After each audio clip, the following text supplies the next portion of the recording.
Hello, my name is Ezenwa Ongbenu, and the topic of this discussion is the Malaria-Typhoid cartel in Nigeria. So what is a cartel?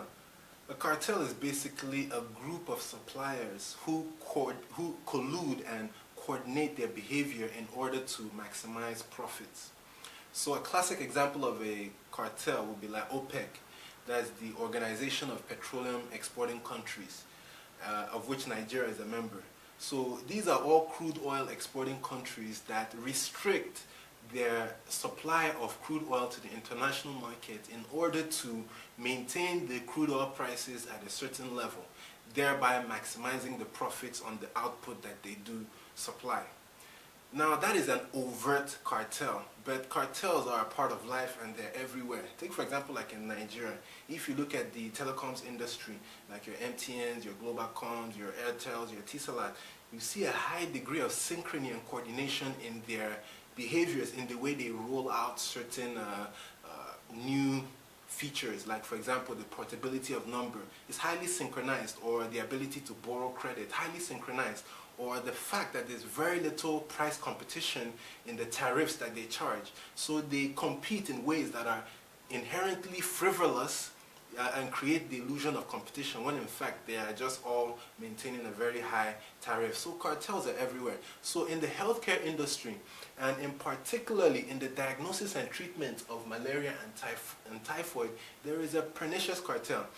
But I must concede that it's not a cartel in the conventional sense, because the players in this cartel are doctors, pharmacists, and drug manufacturers. And the degree of collusion or coordination is not so clear, right? Because part of it is ignorance on the part of doctors and pharmacists, and then part of it is just drug manufacturers just trying to, keep a good thing going. But the effects, the totality of the individual behaviors of these groups are cartel-like. So I'll call it a cartel-like situation. So what exactly is the commodity that these groups are restricting? In this instance is truth. Truth is a very scarce commodity in the medical establishment. And in this instance, the truth that is being restricted to the public is how infectious challenges evolve in the human system. In particular, this term, natural acquired immunity, or this property. So let me explain what I mean. In Nigeria, if you are feeling feverish, or that generalized sensation of ill health, maybe some body pain, and you go to your typical doctor, typical hospital, typical pharmacy, they might perform 1 or 2 tests, or even without performing tests, a good chance is that what you're going to be diagnosed and treated for is malaria and typhoid. Anybody who lives in Nigeria has experienced this. That is just the typical diagnosis: malaria, typhoid, malaria, typhoid, malaria, typhoid. But for an adult, this flies against what the science actually says. Now, let me explain. Natural acquired immunity is a property of the immune system where, when our bodies are exposed to a particular pathogen consistently and continuously, the immune system develops the ability to coexist with that pathogen without it creating much damage in the body, and that chronic infection is asymptomatic. You are not even aware of it. So for example, in Nigeria now, malaria is endemic because mosquitoes, which are the vector of the malaria-causing parasites, are everywhere and we're bitten all the time.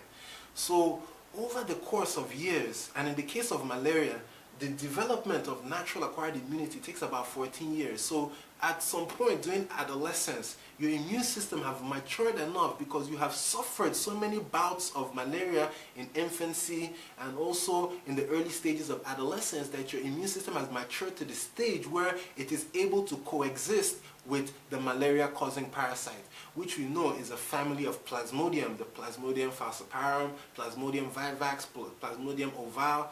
This family of Plasmodium reside in the body, and the malaria infection unfolds in 2 stages. So let me just draw a human body. One stage is in the liver, which is the sporozoite phase. Basically, in this phase, the Plasmodium parasite is gathering resources. And then the second phase is when it launches a systemic attack. It enters systemic circulation where it goes around the body, and then it infects various blood cells, your red blood cells, and then causes them to rupture. And this systemic phase, this launching of the attack, so this is more like a dormant gathering resource phase, and then the merozoite phase is the phase of the systemic attack, and the merozoite phase is what generates the symptoms of malaria fever, the elevated body temperature, the chills, the muscle pains. Is the effects of these Plasmodium parasites rupturing your red blood cells, because they divide so rapidly within the red blood cells and to such numbers that the red blood cells eventually burst. But anybody living in Nigeria has these parasites in both phases. So if you go for a blood test or any type of malaria test, you are going to test positive because it's endemic. That is the nature of an endemic disease. But what natural acquired immunity reveals is that even though you do have malaria parasites in your body almost constitutively, they are almost part of you if you live in this part of the world, that is most likely not the cause of your fever or of your body pain or of your generalized sensation of ill health. Now let's look at typhoid. Now typhoid is caused by a bacterium, whereas malaria is caused by a protozoa. So different orders. One is a eukaryote and one is prokaryote. So very different types of organisms. So typhoid is caused by a bacterium called Salmonella typhi. And the interesting thing about Salmonella typhi is that it's actually a normal part of your gut flora. So in the human body, we have the digestive system and we have the alimentary canal, right? That's another term for the digestive system. So the alimentary canal refers to that continuous tube that goes from your mouth all the way to your anus, right? So the mouth, the esophagus, the stomach, the small intestine, the large intestine, the rectum, then terminates in the anus. So in your small intestine and in your large intestine, in this area, there are very high concentrations of bacteria, of fungi, of worms, of viruses, a very dynamic and diverse ecosystem. And Salmonella typhi is part of that ecosystem. Now, typhoid results when there is an imbalance in this gut ecosystem that allows Salmonella typhi to proliferate beyond its normal numbers, right? So it grows, it expands in numbers, it's able to invade and colonize more spaces than it normally does. And then it now generates various toxins that are now released into circulation that now create the symptoms and also migrate from the small intestine and large intestine to other sides of the body and create other infectious challenges in other parts of the body. But the key thing to understand is that Salmonella typhi is a normal part of gut flora. So its metabolites are present in the body at low levels all the time. But the body is able to cope with this. You don't feel, you don't feel symptoms of typhoid fever all the time, right? Because the problem now is that when you go for a typhoid test, you are going to find markers of typhoid in your blood at any given time, especially when you live in this part of the world where feces intermingles with our public water all the time at a low level. So even when you're taking a bath, when you drink water, things like that, so you're exposed to fecal matter at very low levels all the time. So Salmonella typhi, the typhoid causing bacteria, is also constitutive, quite similar to malaria. So in both instances, the problem is that if you go for a test, you are going to test positive. But what natural acquired immunity reveals is that testing positive is by no means an indication that is the cause of the fever. But this cartel of ignorance, because on the part of doctors, part of it is that in Nigeria, Many doctors, they don't believe in continuing education. Once they graduate, hey, I am a high priest of all things that concern health, and they don't read up anymore. So they are purveyors of information from the 80s or wherever or whatever year that they graduated. Unfortunate for you, if he's a great hair man, you're dealing with understandings from the 70s. And from the 70s till 2015, I tell you that that knowledge is beyond outdated, outmoded, and defunct. But there is no continuous reading, both among the parts of doctors and pharmacists. So that ignorance creates a cartel-like behavior. On the part of drug manufacturers, they have research departments, or they're supposed to, and it's just an inconvenient truth. Nobody really wants to talk about natural acquired immunity. So this is something that's in the research literature. And in the scientific community internationally, it's an understood principle, and so much rests upon natural acquired immunity. Just consider, for example, vaccines. If you take a vaccine, you're exposed to either a fragment or a weakened virus, and that exposure educates the body on how to cope with it if it does in fact encounter that pathogen in real life. Or similarly, in the midst of all this Ebola hysteria, one of the treatments is to perform a transfusion of certain immune products from Ebola survivors to those who are suffering the Ebola virus disease in the acute phase. Because once you're exposed to Ebola virus, you develop certain immune factors, for example, antibodies that offer you protection against subsequent infection. So the transfusion is to convey that protection that you have developed onto somebody who is presently in the midst of the acute phase. That is very serious condition. So natural acquired immunity is a fact, but the ignorance of this cartel, or the summation of their behavior, is cartel-like. Now, briefly, to expand on the relationship between man and microorganisms, it's very important that we go beyond this model of thinking of bacteria, viruses, fungi as pathogens, because man is in fact a meta-organism. The life process is the union of human cells and a plethora, a large population of various microorganisms, and you cannot have one without the other. To be alive is by virtue of the action and activity of various of these microorganisms that we call pathogens. Now, before I go into the details of that, I want to state something, that the pathogen, be it a virus, a bacteria, or a fungi, is nothing. The terrain is everything. What I mean by that statement, that a pathogen is nothing and the terrain is everything, is that the virulence of the pathogen, either the virus or the bacteria, it matters. But what is more important is the immune status of the host. Because human beings, we represent a long line we represent a very long line. That is evolutionary.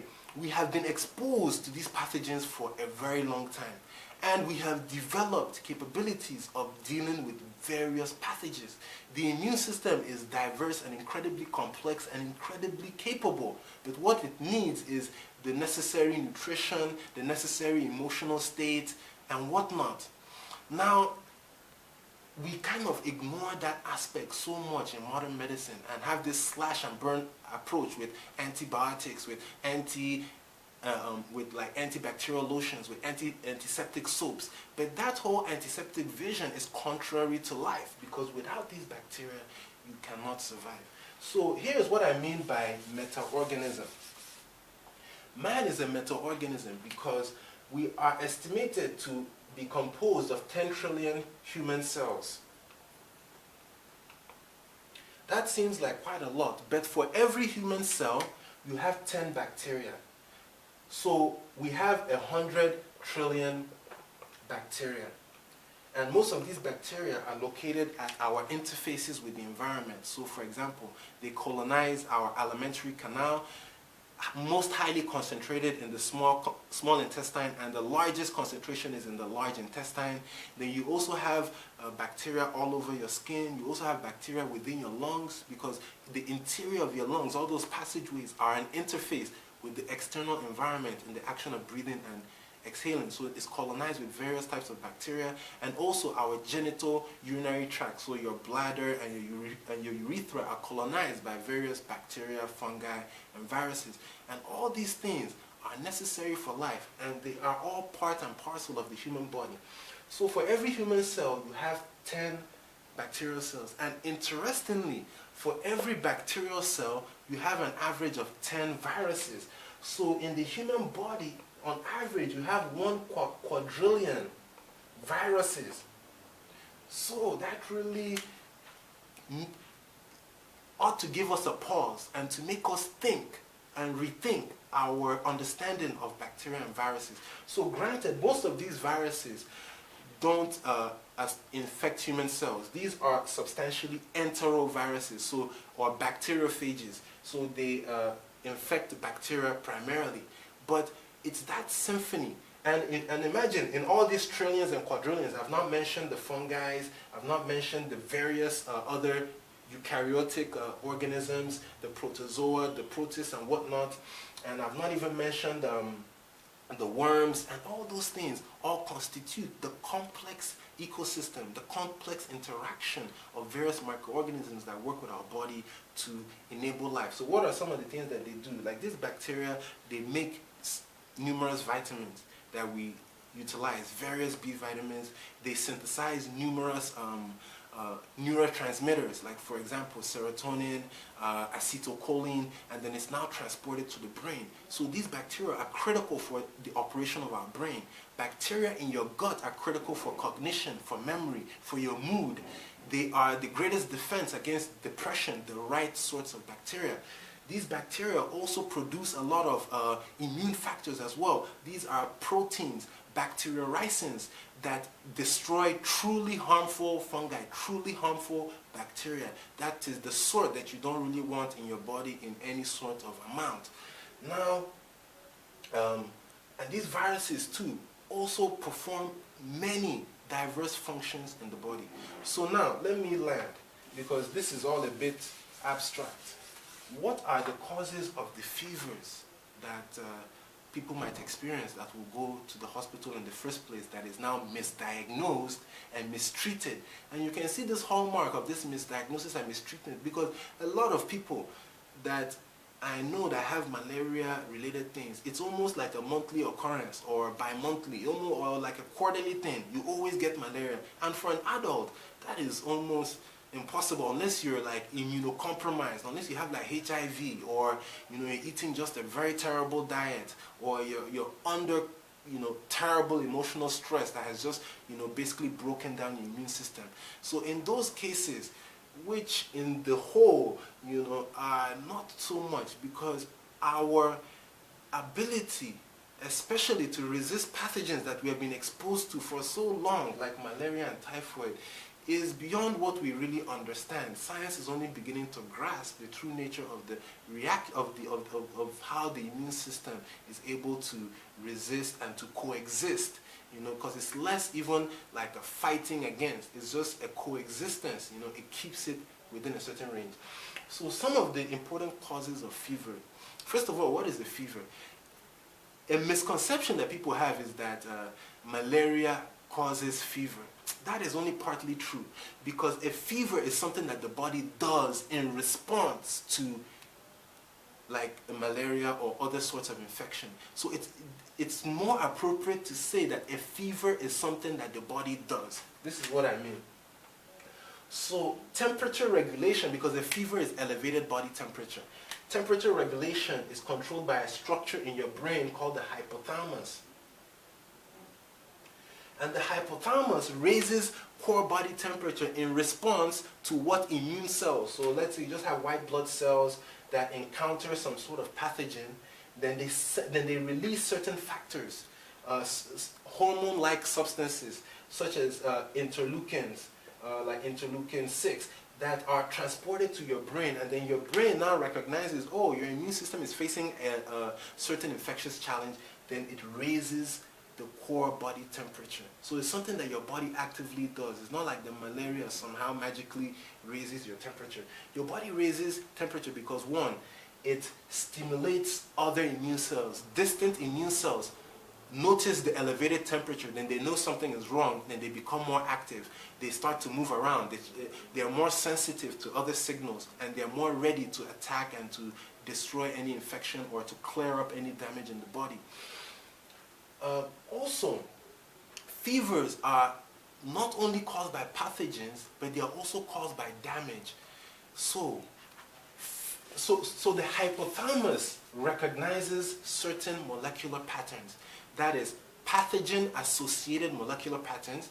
That is, signals that are caused by something like malaria, typhoid, or other sorts of infectious challenges, and also damage-associated pathogens. And this is like the white elephant in the room that the medical establishment wants to ignore, because damage-associated molecular patterns can cause fevers equally as serious as those caused by infectious challenges. So here's what I mean. If you eat a very poor diet, eat a lot of fried food, you eat a lot of refined sugar, that damages cells in your body, that causes cells to actually die.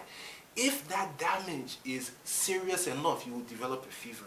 Unfortunately for you, if you eat a highly processed food diet, you will regularly have fevers just because there is a high degree of damage going on in your body. Unfortunately, you go to the hospital, you are going to test positive for malaria and typhoid because it is endemic, but that is not the cause of the fever.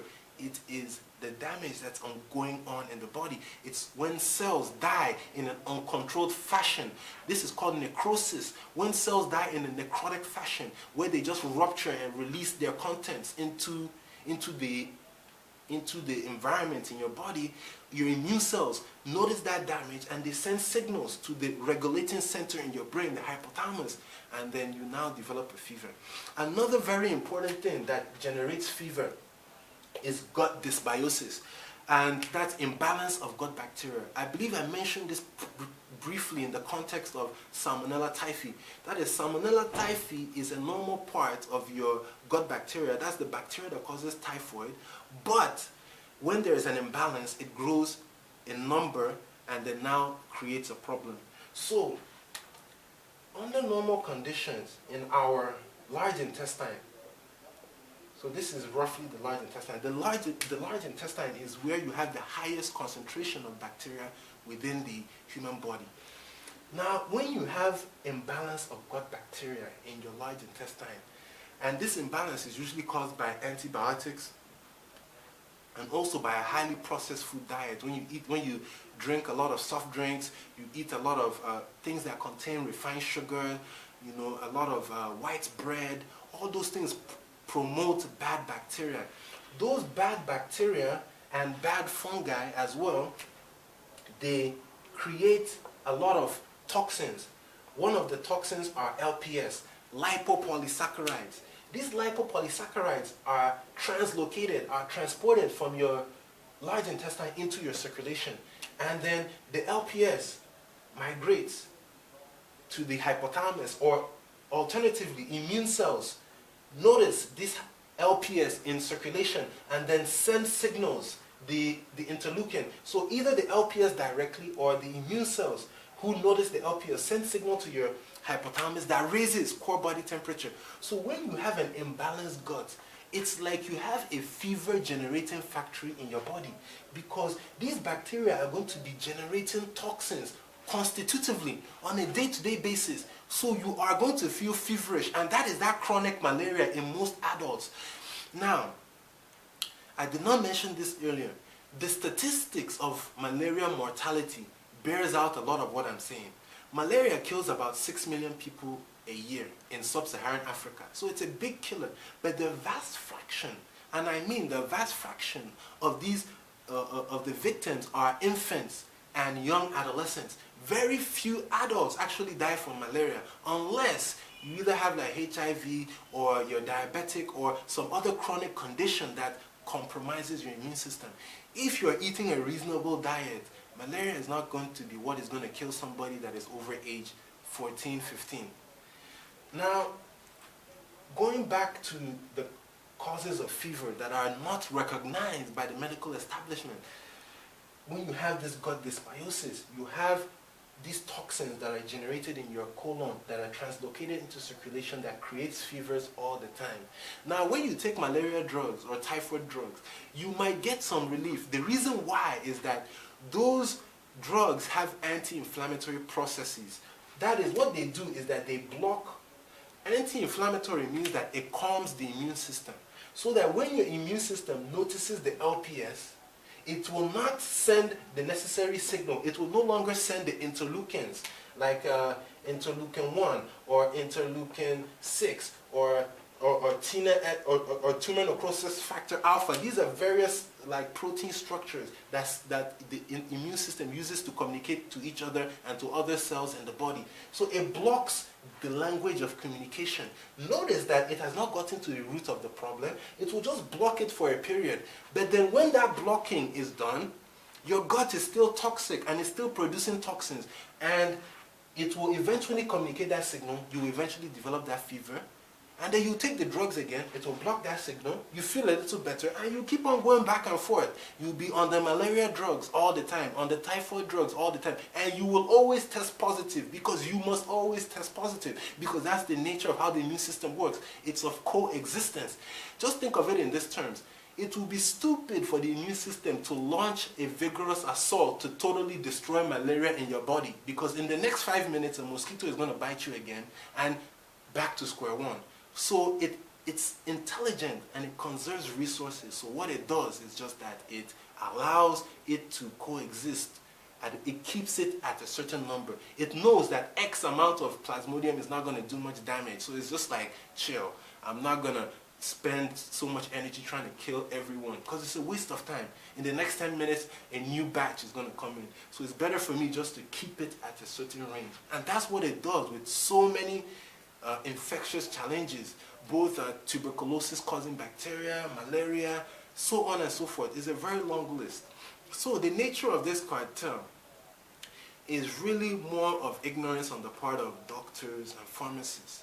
And even those that do know, it's an inconvenient truth. And then the pharmaceutical companies, just not wanting to say the truth. Now, on the part of, the everyday man, how do you break this vicious cycle? Well, that is really beyond the scope of this talk, but one thing is, the beginnings of any true improvement of your health is an internal action. It's that decision. You have to make that decision that really these processed foods, this junk that is so convenient, that is so tasty, is really the root of the problem.